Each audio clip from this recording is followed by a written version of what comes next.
May nagtanong sa akin, hindi siya Duterte supporter, hindi siya kakamping, pero napansin niya at tinatanong niya kung bakit daw pinagkakaisahan nila si Sara. Ito daw ang napapansin niya. Simple lang naman ang sagot.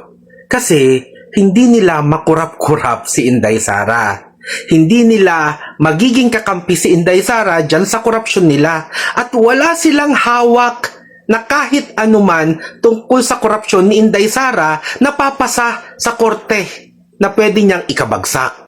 Actually, si Inday Sara ang threat sa korupsyon na ginagawa nila. Lahat ng mga kurap at kayang magkurap ay nagkampi-kampi na. Tingnan niyo si Lenny, may 500 million na. Kaya ayan, grabe ang kanyang mga magagandang salita para sa administrasyon na to. Kesyo, focus daw sa pabahay, di ba? At kung ano-ano pa, marami daw ginagawa.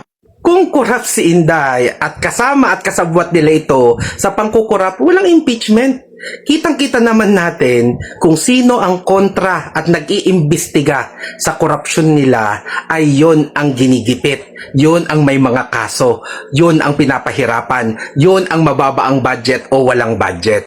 Akala ko nga dati, magkaaway ang mga Marcos at ang mga Aquino. As if yung mga Aquino o yung mga Dilaw, sila yung mga bayani. Sila yung mga anti-corruption, yung mga ganon. Tapos nilalabanan lang nila yung mga Marcoses. Pero ngayon, nare-realize ko, kaya sila nag-aaway kasi gusto nila sila ang number 1 sa korupsyon. Ang pinag-aawayan nila ay kung sino dapat yung leader. Kasi yung leader ang mas marami ang makukuhang pera.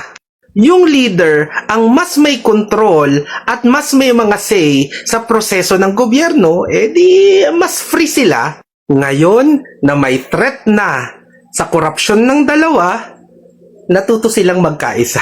Unipink na nga sila natuto silang magbakas. Okay lang na dati sinusukan natin ang isa't isa, ngayon magkaisa tayo.